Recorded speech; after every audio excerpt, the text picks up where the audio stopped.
Muy bien, hermanos, nuevamente muy buenos días, que tengan, que el Señor les bendiga grandemente en esta mañana. Y vamos hoy a continuar con los estudios del Evangelio según San Lucas.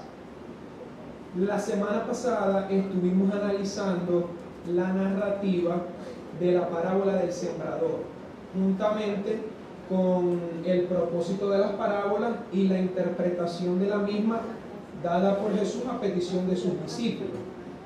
Entonces, para aquellos que no estuvieron la semana pasada, estuvimos analizando la parábola del sembrador, no por el Evangelio de Lucas, sino por el Evangelio de Mateo, porque consideramos que tenía mayor información que el de Lucas.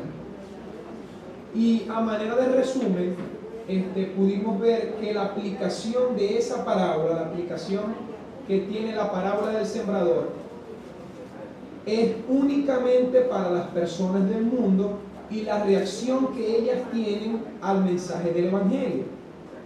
Y que dicha reacción se asemeja a aquella que tenían los distintos tipos de terreno donde caían las semillas. Pudimos ver 4 tipos de terreno, ¿se recuerdan? El terreno que cayó la semilla junto al camino, la que cayó entre pedregales, la que cayó entre espinos y aquella que fue de buena tierra. Y vimos que estos 4 terrenos son la representación de cada uno de los seres humanos que se encuentran en el mundo, y que esa reacción que ellos tienen al mensaje de Dios se asemeja a la reacción de cada uno de estos terrenos. Y vimos también cuáles eran las medidas que teníamos que tomar para poder vencer esos 3 obstáculos, o que las personas pudieran tener la facultad para vencer esos 3 impedimentos, ¿no? La del sol, la de los espinos y la de los pedregales. Pudimos ver esos 3 impedimentos. También vimos el propósito de por qué Jesús utilizaba parábolas, o por qué Jesús le hablaba por parábolas al pueblo. Dijimos que habían 3 propósitos en esto. Uno era el que Jesús quería ilustrar, revelar o explicar las verdades espirituales a aquellos que estaban dispuestos a conocer al Mesías y a saber lo que él quería hablar a sus discípulos. Ese era uno del primer propósito del por qué Jesús hablaba en parábolas.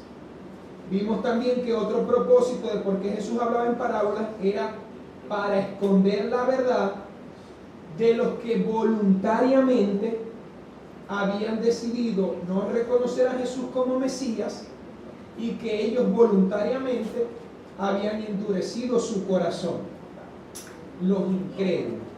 Entonces vimos que Jesús tenía un auditorio dividido: sus discípulos y aquellos que no eran sus discípulos. Y un tercer propósito de por qué Jesús hablaba por parábolas era para darle cumplimiento a las profecías del Antiguo Testamento. ¿Se recuerdan, no? La profecía más específica era el Salmo 78:2 y la profecía contenida en Isaías capítulo 6, versículos del 9 al 10. Esa era otra razón de por qué Jesús hablaba en parábolas, para que se cumpliera lo dicho por el profeta. Donde, por cierto, pudimos ver cómo el Evangelio de Mateo, a diferencia de Marcos y de Lucas, cuando trae a colación esta profecía, cuando hace mención de ella, la cita dando por hecho que en ese momento se estaba cumpliendo cuando Jesús estaba hablando por parábolas. ¿Se recuerdan, no? Esa era la diferencia de el porqué que utilizaba Mateo con el para de Marcos y Lucas, porque Marcos y Lucas citaban la profecía tal y como Isaías la había profetizado. Entonces vimos cuál era la diferencia y la razón de por qué un evangelio decía el porqué y el otro decía el para. Ahora bien, hermanos, el día de hoy vamos a continuar el estudio, ahora sí, del Evangelio según San Lucas, Y para ello debemos ver la narrativa posterior a la parábola del sembrador, que vimos que también aparece en Lucas. Entonces vayamos al capítulo 8 de Lucas y vamos a estar estudiando desde el versículo 16 en adelante. Y tengamos en cuenta, hermanos, para poder entender esto que vamos a ver ahora, que la aplicación, que no se les olvide esto, la aplicación de la parábola del sembrador es netamente evangelística. Y ahora lo que vamos a ver, Jesús continúa utilizando ese lenguaje figurado para enseñar tres cosas más que se encuentran relacionadas con el mismo tema: la predicación del evangelio y el papel de Dios, de aquellos que reciben el mensaje y aquellos que lo predican. Todo esto gira en torno a eso, a la evangelización. Entonces, comencemos hoy con Lucas capítulo 8, versículos del 16 en adelante. Y esto es una continuación, que no se les olvide. Los versículos del 16 en adelante son una continuación de la parábola del sembrador. Entonces, fíjense lo que dice el versículo 16. Nadie que enciende una luz la cubre con una vasija, ni la pone debajo de la cama, sino que la pone en un candelero, para que los que entran vean la luz. Fíjense que Jesús no está dando otra narrativa distinta a la que él venía hablando. Sigue hablando de la misma forma, utilizando el mismo recurso literario, hablando a manera de simbología. Entonces, fíjense, ¿no? Dice, nadie que enciende una luz, y acuérdense que estamos hablando en contextos donde no había electricidad, ¿no? Entonces, nadie que encendía una luz en esos tiempos, venía y la ocultaba sobre una vasija, ¿ok? Sino que, ¿qué hacía con esa luz? Tampoco la ponía debajo de la cama, sino que la ponían sobre un candelero, ¿ok? Para que los que entraran vieran la luz, pudiera estar iluminado esa superficie donde estaba la luz. O sea, ¿para qué se utilizaba la luz? Bueno, para que ciertas partes estuvieran iluminadas y que los que entraran pudieran ver lo que había dentro. ¿Okay? Entonces, alguien que utilizara la luz no la iba a esconder debajo de un cajón, porque lógicamente no iba a dar iluminación. Entonces, fíjense lo que es acá esto, ¿no? Eso es lo que en los otros evangelios se le llama el almud. Era una especie de cajón o de canasta y que se utilizaba para las medidas de cosas tanto sólidas como líquidas. Entonces era absurdo que si se encendiera una luz se iba a colocar debajo de eso, porque no iba a dar iluminación. ¿Ok? ¿Cuál era entonces la función de la luz? Que ponerle en la lámpara para dar iluminación y que los demás vieran. ¿Ok? Entonces, ¿qué quiere decir esto? ¿O qué aplicación tiene esto de que cuando se enciende una luz y tal? ¿Qué aplicación tiene esto dentro de los contextos de la evangelización y de que Jesús, acuérdense que pasa a hablarles ahora directamente a sus discípulos? ¿Qué quiere decir entonces? Que nadie que enciende una luz la cubre con una vasija, ni la pone debajo de la cama, sino que ¿qué hace con ella? La pone en un candelero para que los que entran vean la luz. ¿Qué quiere decir eso? Que del mismo modo, fíjense, ¿no?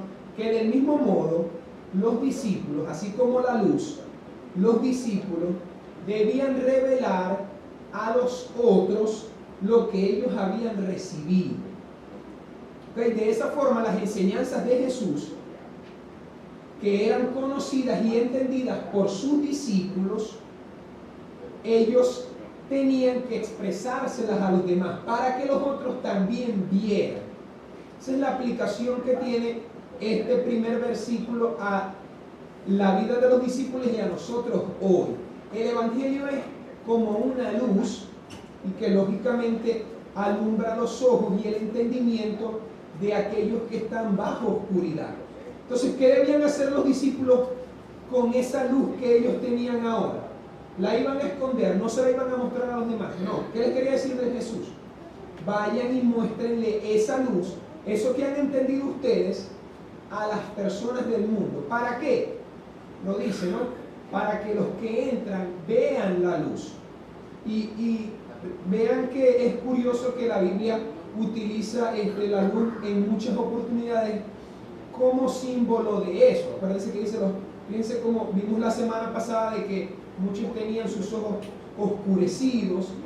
También se habla de que los cristianos son la luz del mundo, y se utiliza mucha simbología con esto de la luz.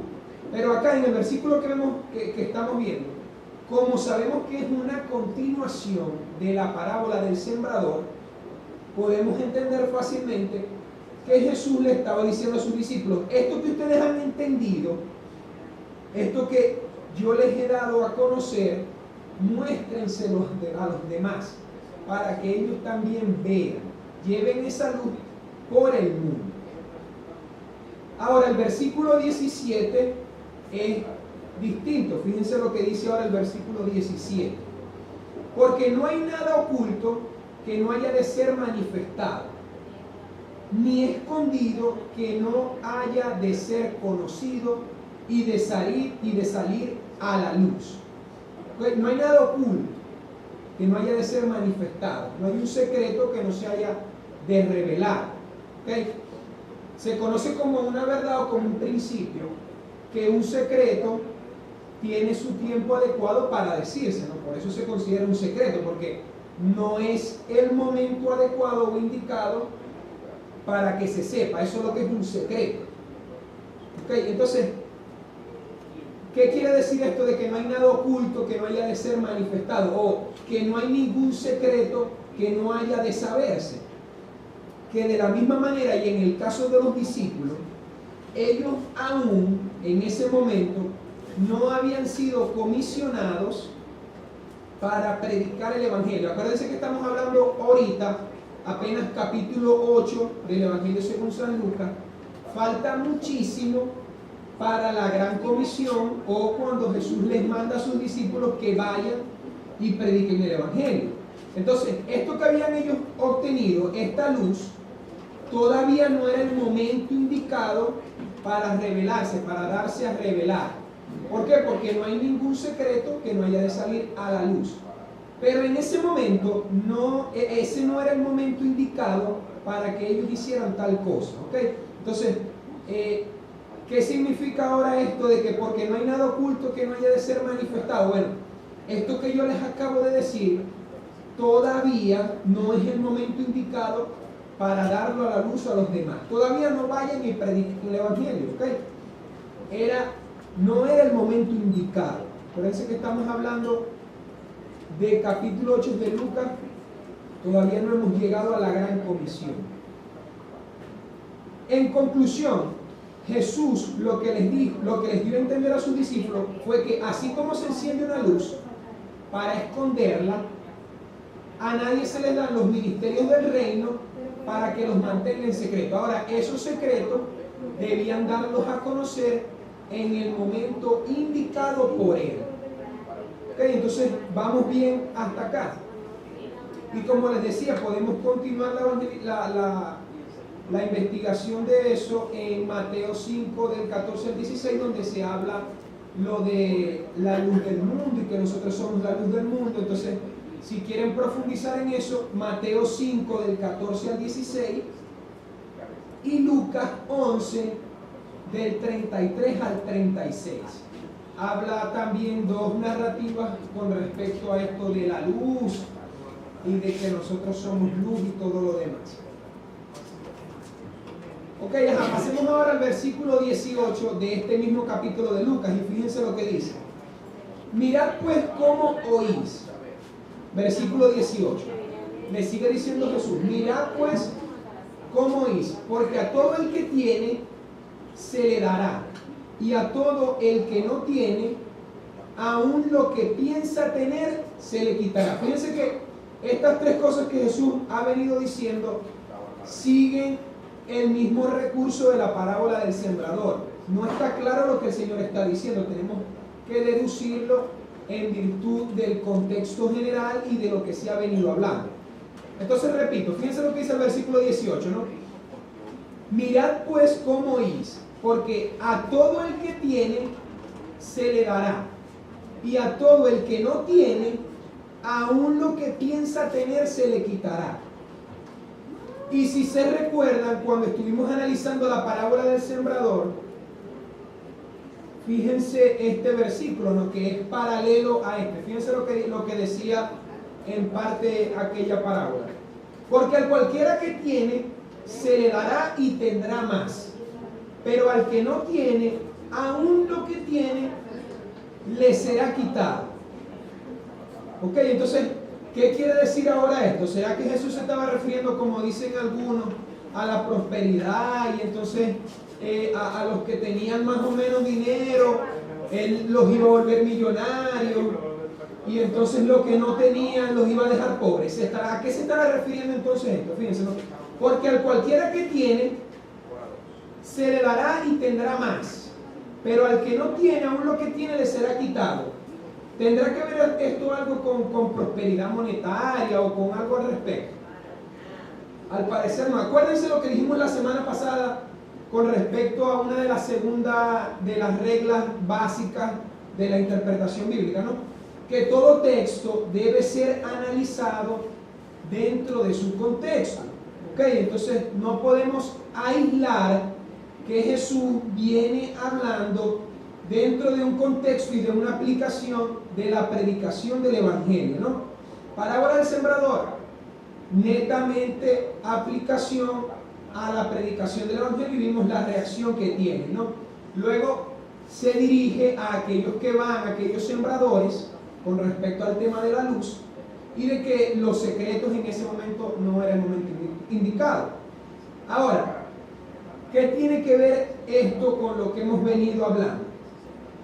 De que aquellos que reaccionaran con fe ante ese mensaje, porque habían decidido oír al Mesías y oír lo que él decía, ¿okay? Se recuerdan que la parábola del sembrador decía que ellos deliberadamente habían cerrado sus ojos y se habían tapado los oídos. Bueno, aquellos que sí estaban dispuestos a oírle, a oír los misterios del reino, iban a entender más, se les iba a abrir el conocimiento de forma mayor.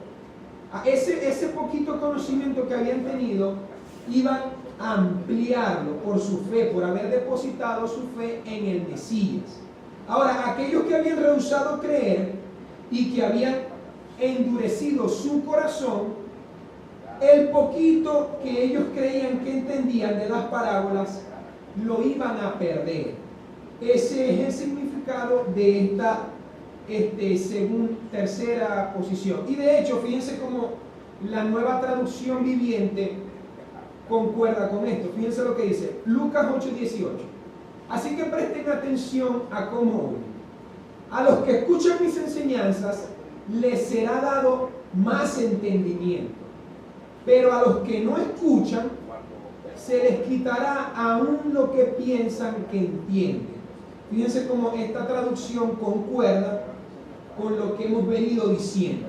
Y no porque Dios sea malo, porque Dios deliberadamente haya hecho esto, no. Acuérdense que el endurecimiento de Dios es posterior al que el mismo hombre hace.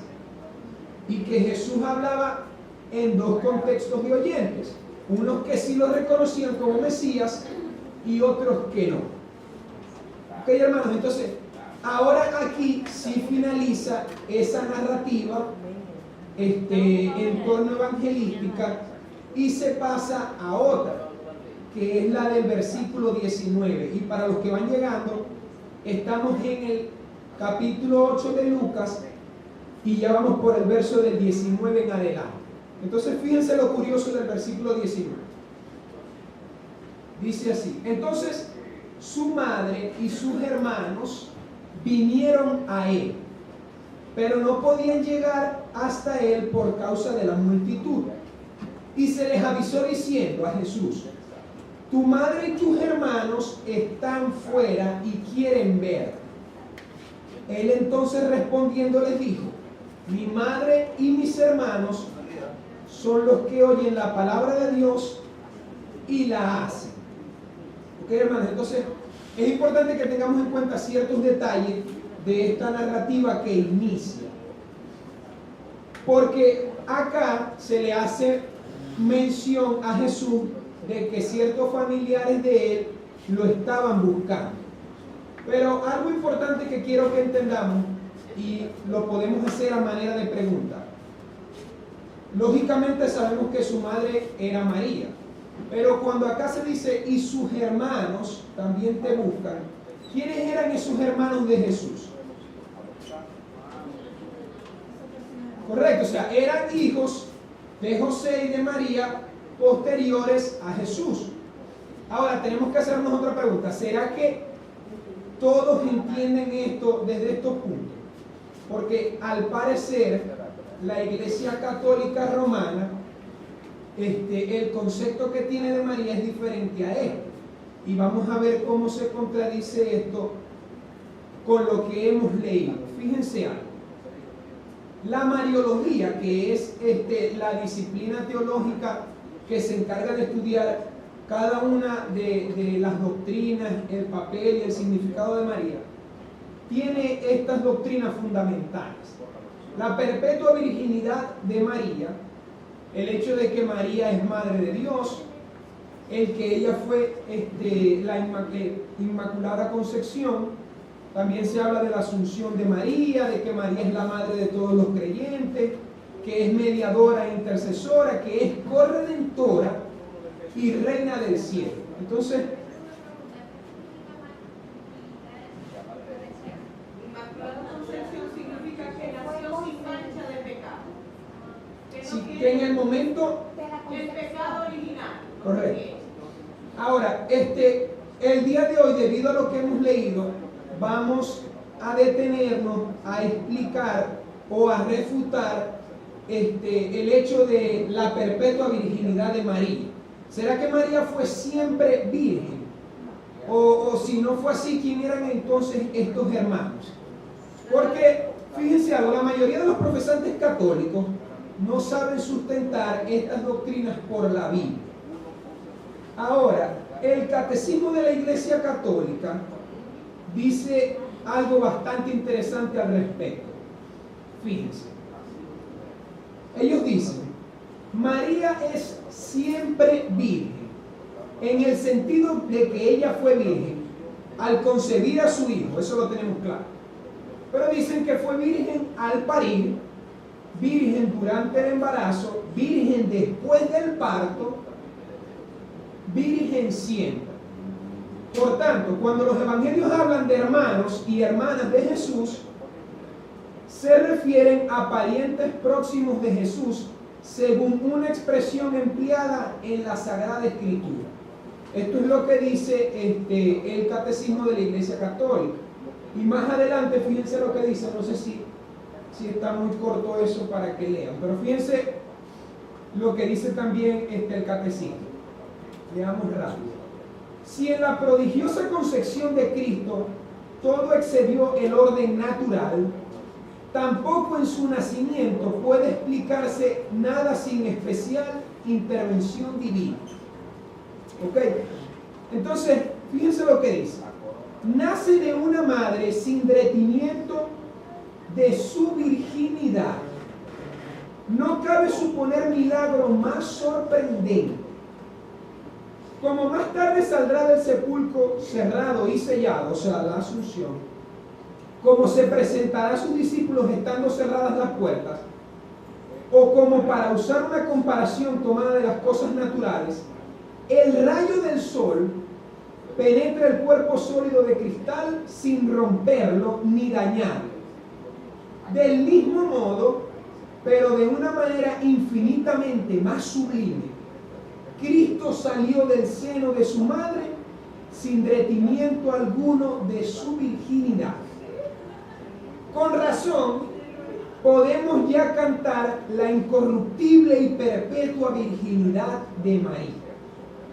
Semejante prodigio es evidente que solo pudo llevarla a cabo la infinita virtud del Espíritu Santo, que asistió a la Virgen en la concepción y parto de su hijo.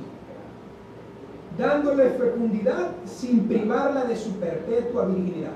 Y saltemos ahora esta parte que está en amarillo y verde. La profundización de la fe en la maternidad virginal ha llevado a la Iglesia a confesar la virginidad real y perpetua de María, incluso en el parto del Hijo de Dios hecho hombre. En efecto, el nacimiento de Cristo, lejos de disminuir, consagró la integridad virginal de su madre. ¿Ok? Entonces, esto es lo que dice el catecismo de la Iglesia Católica. Ahora, primeramente, esto se puede reducir en términos médicos, diciendo que María dio nacimiento de manera milagrosa, sin apertura del útero y sin perjuicio para el gime, y que en ese estado de virginidad, según ellos, permaneció para siempre. Esto lo vimos en uno de los sábados. Científicamente es imposible, a menos que, como dijo por cierto la hermana Ingrid en una ocasión, que Jesús haya nacido por cesárea, y sabemos que eso no fue así. Ahora, teológicamente esto también es absurdo, ya que el testimonio de las Sagradas Escrituras, lo que sí dice la Biblia, es que nos demuestra que María tuvo más hijos después de dar a luz a Jesús. Y para sustentar a esto, veamos el siguiente pasaje. Mateo 1, del 24 al 25, dice: y despertando José del sueño, hizo como el ángel del Señor le había mandado, y recibió a su mujer. Fíjense lo que dice el versículo 25. Pero no la conoció hasta que dio a luz a su hijo, ¿qué? Primogénito, y le puso por nombre Jesús. Que no se nos olvide ese pasaje, lo voy a dejar ahí un rato, porque primeramente el verbo conocer utilizado acá, y según el contexto en que se utiliza, no quiere decir conocimiento de algo o de alguien. No quiere decir de que José no conocía a María y entonces después que dio a luz, ay, la conoció, mucho gusto María, yo me llamo José, ¿cómo te llamas? Ah, María, mucho gusto. Acá no se está hablando en ese sentido, sino que se utiliza un eufemismo. ¿Qué es eso? Que se utiliza una palabra menos ofensiva y que sustituye a otra que puede ser de mal gusto. ¿Por qué razón? Porque lo que se indica son relaciones sexuales. ¿Ok? Además, junto con este pasaje, este mismo verbo en estos términos también se utiliza cuando el ángel le hace a María el anunciamiento de que iba a dar a luz al Mesías. Y entonces ella dice: ajá, Señor, o le dice al ángel: yo aún no conozco varón. ¿Será que María no conocía a ningún hombre? En términos de, mira, ese es un hombre y tal. Claro que no, se está refiriendo netamente a términos de relaciones sexuales. Y fíjense que la Nueva Traducción Viviente concuerda con esto.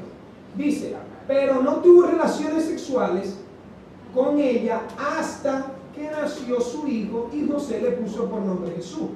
¿Qué quiere decir hasta? Que después que María tuvo a luz a Jesús, tuvieron relaciones sexuales. O sea, está sumamente claro en la Biblia. Ahora, como fruto de esas relaciones, la Biblia también enseña que María tuvo más hijos. Es por esta razón que el término utilizado en el pasaje que vimos es el siguiente: prototokos, que significa el primer hijo y no el único. ¿Por qué razón? Porque para el único también se encuentra este término. ¿Ok?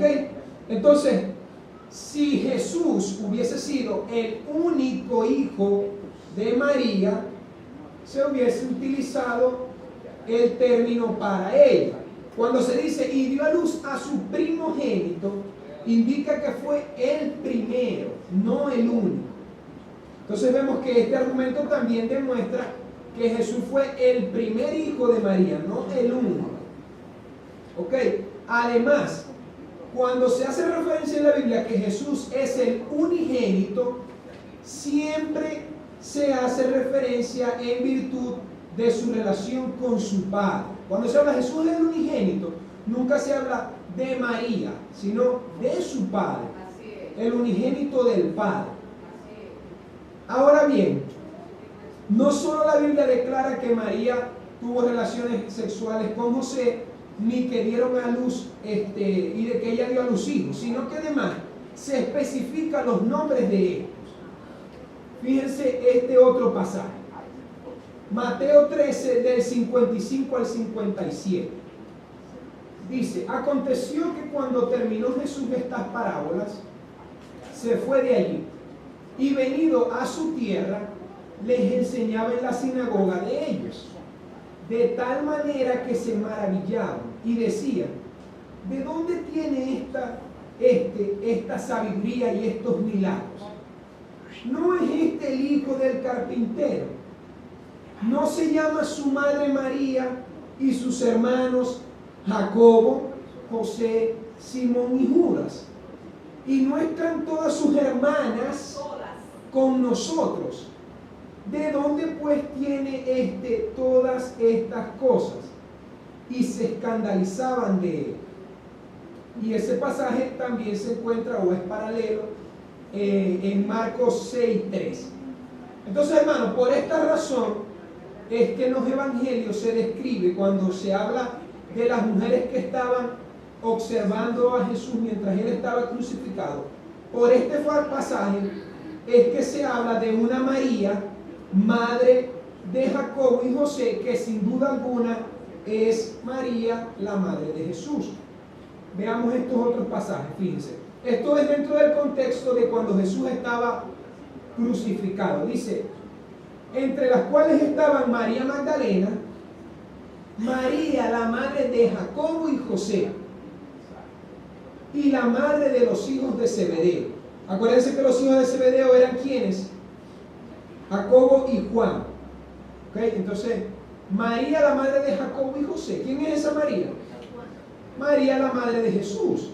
Fíjense que el otro evangelio dice: también habían algunas mujeres mirando de lejos, entre las cuales estaban María Magdalena, María la madre de Jacobo el menor y José, y Salomé. Después dice más adelante: y María Magdalena y María madre de José miraban donde lo ponían. ¿Quién es esa María madre de Jacobo y José? La madre de Jesús, porque fíjense cómo Juan, dentro de esta misma narración, coloca: estaban junto a la cruz de Jesús su madre, la hermana de su madre, María, mujer de Cleofás, y María Magdalena. Entonces, uniendo todos, según Mateo 27:56, estaban estas tres mujeres: María Magdalena, María la madre de Jacobo y José, y la madre de los hijos de Zebedeo. Según Marcos, estaba María Magdalena, María la madre de Jacobo el menor y José, y Salomé. Y según Juan, estaban su madre, la hermana de su madre, María mujer de Cleofás, y María Magdalena. Entonces, ¿cómo dar una conclusión de todos esos versículos? ¿O quiénes eran las mujeres que estaban? Sencillo. Estaba María Magdalena, estaba María, la madre de Jacobo y José, su madre, estaba la madre de los hijos, o sea, la madre de Jacobo y de Juan, que era Salomé, y mujer de Cleofás, y bueno, la que sobra es la hermana de su madre. ¿Okay? Los católicos dicen que no, que la hermana de su madre era María, la madre de Jacobo y José, y por eso esos eran primos de Jesús. Ahora, si fuera así, entonces los otros pasajes no hablan de que María estaba. O sea, ¿sí nota la diferencia? Si la que está en amarillo de Mateo 27:56 era la hermana de su madre, que dice Juan, entonces ¿dónde está María? Porque la otra es María Magdalena y la madre de los hijos de Zebedeo. Si ven que hay una inconsistencia, ¿no? Entonces, la madre de Jacobo y José por el pasaje que vimos de Mateo 13:55, cuando dice, y sus hermanos no son fulanito, fulanito y perecero. Entonces, ¿quién es esa? La que hace mención Juan, su madre. Ok, hermano, entonces son innumerables los pasajes que hablan de que María era la madre de Jacobo el menor y de José. Ahora, cabe destacar que este Jacobo el menor no es el mismo Jacobo hermano de Juan, discípulo del Señor. ¿Ok? Y tampoco Jacobo el menor es Jacobo el hijo de Alfeo, que también era discípulo del Señor. Jacobos, discípulos del Señor, eran dos.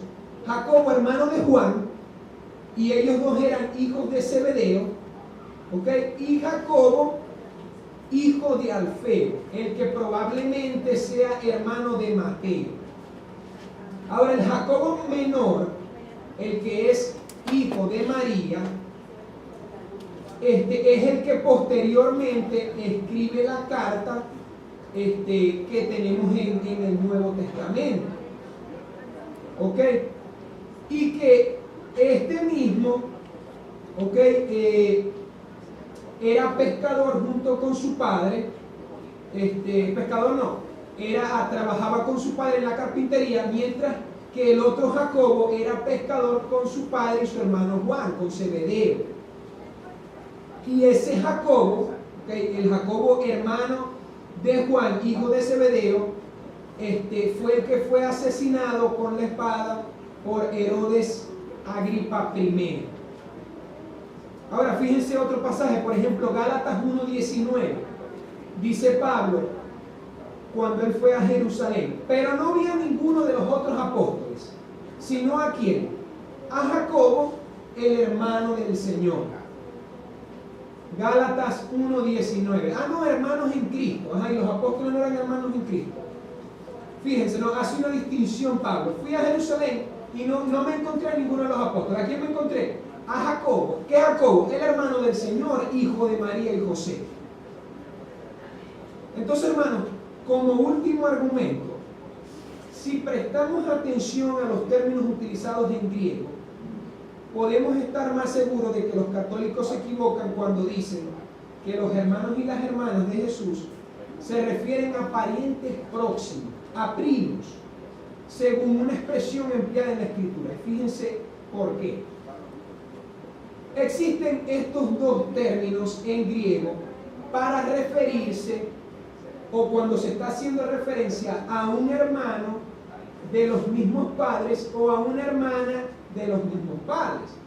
Ahora, según los católicos dicen que no hay versículo en la Biblia que haga referencia a parientes. Pues sí lo hay. Es el que se utiliza tanto para parientes ascendientes, descendientes o colaterales. Y fíjense que esto lo sustenta la Biblia en los siguientes pasajes. Fíjense. Lucas 1:36, cuando se habla de Elizabeth, se dice, y he aquí tu parienta, se utiliza el término que vimos acá, ella también ha concebido hijo en su vejez. Y este es el sexto mes para ella, la que llamaban estéril. De aquí es que se dice que Elizabeth era prima de María y por tanto Juan el Bautista también pudiese ser primo de Jesús. Ok, entonces fíjense, si hay un término para eso. Fíjense este otro pasaje que hace la distinción de los dos. Lucas 14:12. Dijo también al que le había convidado, cuando hagas comida o cena, no llames a tus amigos, ni a tus hermanos. Utiliza el término adelfos. Pero también dice, ni a tus parientes, utilizando subgenes, ni a vecinos ricos, no sea que ellos a su vez te vuelvan a convidar y seas recompensado. Y este otro pasaje, Lucas 21:16, mas seréis entregados aún por vuestros padres, y vuelve a hacer la distinción, y hermanos y parientes y amigos, y matarán a algunos de vosotros. Y fíjense que Todos estos pasajes los escribe Lucas. Y lo que hemos venido estudiando esta mañana es del Evangelio de Lucas. Ok, entonces, si estos hombres y mujeres de que habla Lucas no eran hijos de María, entonces fácilmente él hubiese utilizado el término subgenes en vez de adelfos.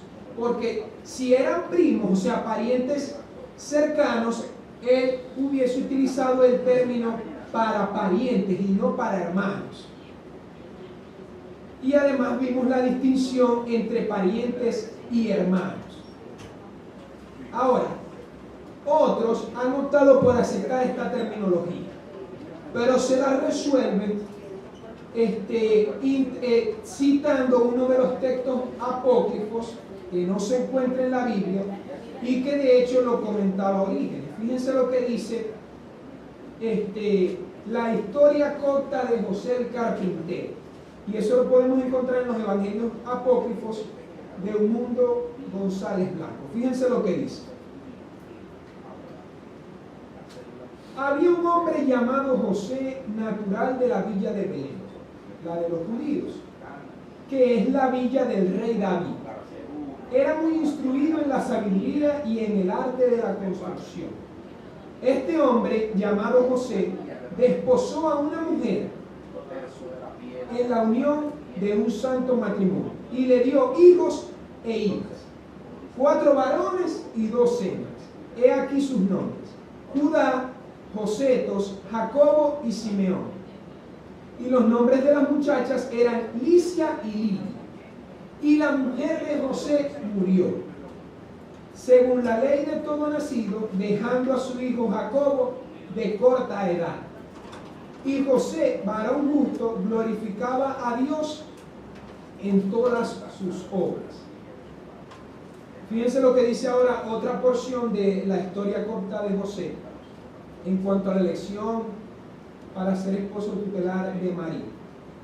Por entonces convocaron a la tribu de Judá, que habían elegido entre las 12, echando a suerte.